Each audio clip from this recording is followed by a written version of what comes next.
For the longest time, our security systems could see, but they couldn't really hear anything. They were basically deaf. Well, that is all changing. We're going to dive into how artificial intelligence is finally giving security systems ears, and what that really means for both our safety and, yeah, our privacy. Just think about it for a second. Traditional security was completely silent, but now AI lets these systems listen for incredibly specific sounds. We're talking everything from an immediate danger like a gunshot to the really subtle signs that a conflict is about to boil over. So the big question is, what can these new AI-powered ears actually hear? To really get how revolutionary this stuff is, we have to look back at why the old audio security was, let's be honest, pretty much useless. The issue wasn't that the mics were bad. It's that they were listening in a really dumb way. And this right here, this nails the problem perfectly. In the old world, any loud noise, a book thudding on the floor, a door slamming shut, could trigger a false alarm. The system had no way of knowing the difference between that and a real threat, like the sound of a window shattering. To the system, loud was loud. That's it. And the reason why is this simple little technology called decibel thresholding. The logic was, well, it was basic. If a sound gets louder than a certain limit, let's say 80 decibels, boom, the alarm goes off. It didn't care what the sound was, just how loud it was. You can imagine why this led to just an absolute nightmare of false alarms. Okay, so how does AI fix this? This is where the whole game changes. Instead of just measuring volume, the shout, this new tech analyzes the very fabric of the sound itself, what you can almost think of as its unique shape. So here's the key takeaway. Modern AI systems, they pretty much ignore how loud a sound is. Instead, they are laser-focused on identifying the distinct audio signature of a specific event. Every single sound has one, kind of like a fingerprint, and that's exactly what the AI is trained to find. So how does it do that?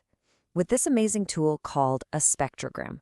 A spectrogram, for all intents and purposes, turns sound into a picture.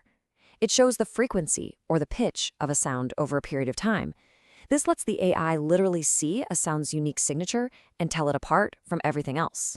So for example, take a look at these signatures. A gunshot, it's just a massive, nearly instantaneous spike of energy. A scream, on the other hand, is a high-frequency sound that's held for a few seconds. And breaking glass has this super specific two-part signature. First, you get that low-frequency thud of the impact, and it's followed immediately by the high-frequency shatter. An AI can spot these patterns in a heartbeat. All right, so now that we've got the how, let's get into the what, because this isn't just theory in a lab. This technology is out there in the real world, detecting absolutely critical threats, from the loud and obvious to the quiet and predictive. Let's start with probably the most important application, gunshot detection. I mean, in an active shooter situation, every single second is critical. Knowing the exact location of a threat immediately can absolutely be the difference between life and death. And they do this using a principle called time difference of arrival, or TDOA. It's actually pretty brilliant. It works like this. A gun is fired. At least 3 microphones in the area will hear it. But because sound travels at a fixed speed, the mic closest to the gun hears it just a little bit sooner. By measuring those tiny delays, we're talking milliseconds, between when each mic hears the pop, a computer can instantly triangulate the shooter's exact GPS coordinates on a map for first responders. It's incredible. But what if a system could step in before the bang even happens?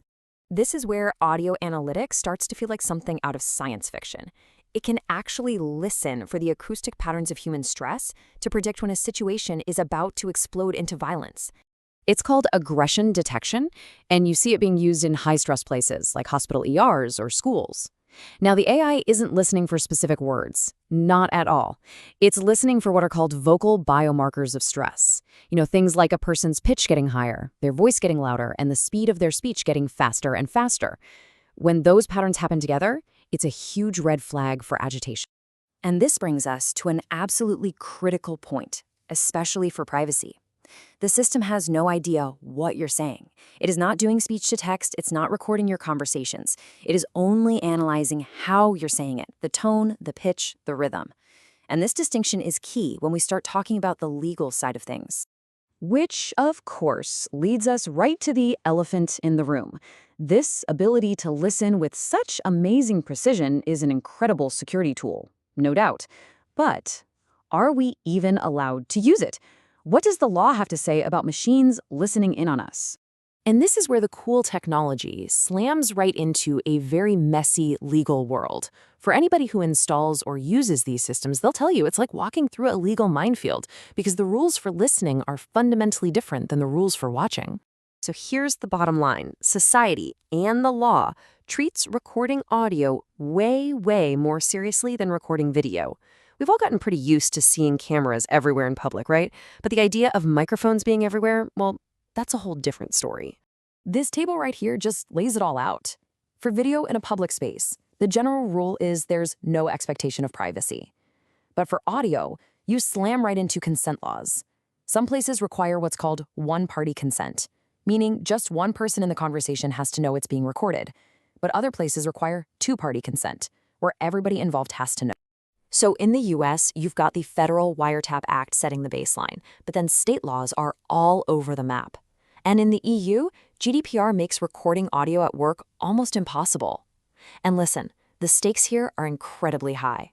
Recording a private conversation without the right consent isn't just a slap on the wrist. It can be a felony. So with all that risk, how do security pros handle it? Well, they follow a very strict safety checklist. First, every device is shipped with the microphones turned off by default. Second, if a client wants them on, they have to post clear, obvious signs. And third, the client has to sign a waiver that says they are taking on all the legal responsibility. So let's just take a step back and look at the journey we've been on. We started with these simple, deft alarms that couldn't tell the difference between a dropped book and a break-in. And now we have sophisticated AI that can pinpoint a gunshot on a map and even sense the rising stress in someone's voice before a fight starts. This is the whole evolution in a nutshell. The old way was simple. It listened for volume, but it had zero context. The new way is incredibly powerful. It hears specific signatures, which gives us amazing context. But in doing so, it forces us to ask some really tough questions about our privacy. And that really leaves us with the ultimate question, doesn't it? This technology is only going to get better. The listening is only going to get more precise. And as it does, we as a society have to decide, where do we draw the line? What do we want AI to hear for us, and what should always, always be off limits?